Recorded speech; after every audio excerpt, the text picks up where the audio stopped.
सुबह घर के बाहर कुर्सी पर बैठ सकते हैं। वहां पिता बैठे हैं, हमेशा से हमेशा तक। सामने से उनको तमाकू लाते बलदेव सिंह पत्थर के शिल्प की तरह लगातार आ रहे हैं।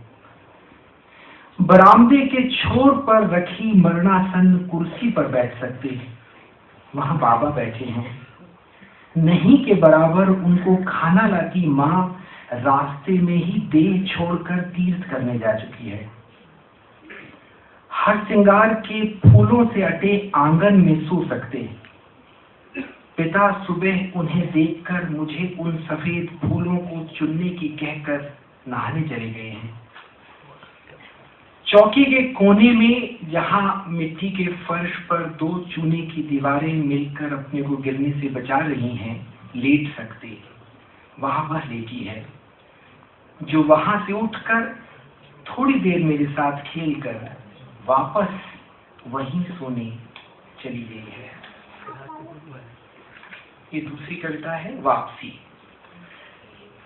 एक स्वप्न है। पिता टेबल की दूसरी तरफ बैठे थे। आंगन में दो चंद्रमा थे, एक लाल एक पीला। मैं भागता हुआ वहां पहुंचा। भाई टेबल के इस तरफ बैठा था। वे अपनी मौत के पूरे 12 साल बाद उस मकान में आए थे जो नष्ट हो चुका था। मुझे पता था जहां हम हैं दरअसल वह नहीं है। उनके मरने से पहले वे पारदर्शी नहीं थे। हम उन्हें 12 सालों तक पहाड़ों में खोजते रहे थे, उन्होंने हमें नहीं खोजा। वे न खा रहे थे, न बोल रहे थे, न थे। वे अपने पुराने मकान में इस तरह लौट आए थे जैसे न वह नष्ट हुआ हो न वे मरे हो। मैं उनकी तरफ दौड़ा, वो मेरी तरफ। भाई गायब हो गया। मैं उनकी तरफ दौड़ रहा हूँ, वे मेरी तरफ। भाई आकाश मार्ग से उनका स्पर्श लेकर लौट रहा है। वे उसी मार्ग से वापस लौट चुके हैं।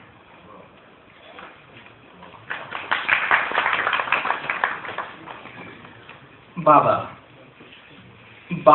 हमारे यहाँ उत्तर प्रदेश में, हमारे यहाँ मैं तो मध्य प्रदेश का हूँ, हमारा घर उत्तर प्रदेश का था। बाबा हम पिता के पिता को कहते थे। टेलीफोन फर्श पर बिखरा है। टेलीफोन फर्श पर बिखरा है। उसके काले टुकड़ों को एक टोकरी में भर रहे हैं पिता। माँ महाराजन को हिदायतें देने में लगी है। वह आधा घूंघट डाले पिता से लजा रही है। बरामदे में पलंग बिछे हैं। मैं लेटा अमरिंदर कौर के बारे में सोच रहा हूँ। बरामदे के ऊपर एक कमरा है। हमारे कुटुंब के मृतक वहीं रहते हैं। माँ रोज उन्हें खाना देती है। वे मेरी समस्या सुलझा सकते हैं। माँ मुझे वहां नहीं ले जाती। मैं अब चुपचाप वहां जा रहा हूँ। बाबा क्या आप उसे उठाकर यहाँ ला सकते हैं कुछ देर के लिए? नहीं, मैं सिर्फ उसे देखना चाहता हूँ। वे मुस्कुरा रहे हैं। मैं अमरिंदर कौर के दरवाजे पर खड़ा हूँ। उसको कोई सफेद दाढ़ी वाले बाबा अभी लेकर गए हैं। मैं लौटता हूँ। घर पर कोई नहीं है। आंगन की दूधिया चांदनी में चमक रही है उसकी सफेद देह। पलंग।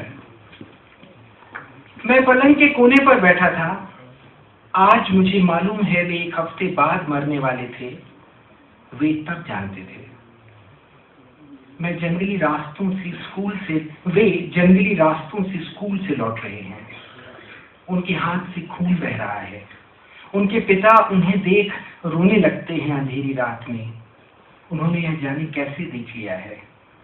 माँ स्टील का ग्लास लिए खड़ी है। वह मुझे देखती है। उनके पिता बिना पढ़े लिखे होकर भी इलाहाबाद के वकीलों को सलाहें देते थे। वे मरने से पहले सिगरेट पीना चाहती हैं। वे मुड़कर माँ को देखते हैं। माँ हट जाती है।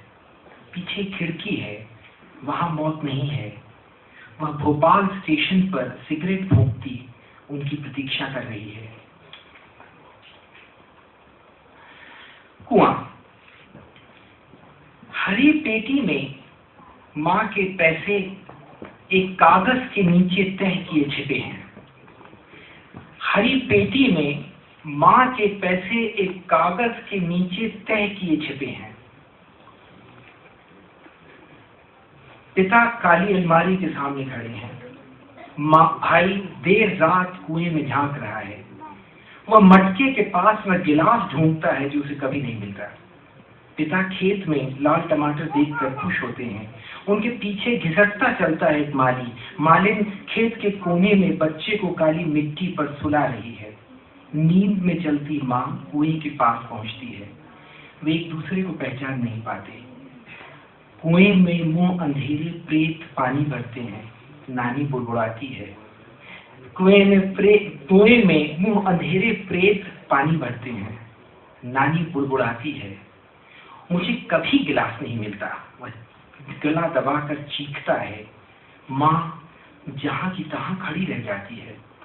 आंगन का हर श्रृंगार सफेद फूलों से पिता के शव को पूरी तरह ढक देता है।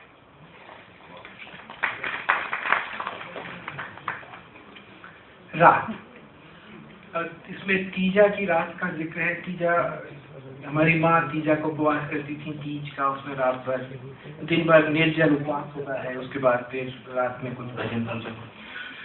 तीजा की रात नानी के घर से माँ अपने घर भागती है। बरामदे के तख्त पर कोई सोया है। उसे पता नहीं पिता सो चुके हैं। नानी बात बात पर उसे डांटती है। वह मुझे जवाब देने से रोकती है। मिट्टी की पार्वती फूलों से ढक चुकी है। औरतें भजन गा रही हैं। पिता घुटनों को हाथों से पकड़कर चलते हैं। वे मौत से पहले ही दोबारा पैदा होना चाहते थे। माँ भजनों के बीच दबी एक हिचकी की आवाज सुनती है। वह पानी के लिए मुंह खोलती है। पिता करवट बदलते हैं। नानी की पारदर्शी त्वचा के पार दिखाई पड़ता है माँ का अदृश्य जीवन। शून्य, इसमें विलायत आप लोग सभी जानते हो। विलायत यानी विदेश। एक जमाने में विलायत का अर्थ होता था इंग्लैंड। कोई भी विलायत जाना मतलब इंग्लैंड जाना। नाना के पास विलायत से रोज एक खत आता है। उनका बेटा वहां से लौट नहीं पा रहा। विलायत से रोज एक खत आता है। उनका बेटा वहां से लौट नहीं पा रहा। माँ इस दुख को नाना के दुख की तरह समझकर दुखी होती है। वह छत पर खड़ी होकर विलायत से अपने भाई नहीं, नाना के बेटे को अपने छोटे छोटे हाथों से बुलाती है। पिता माँ को अपनी पीड़ा नहीं बताते। माँ का दुख सुनने वे जीवित नहीं रहते। जब वे वापस लौटते हैं, माँ भी लौटती है।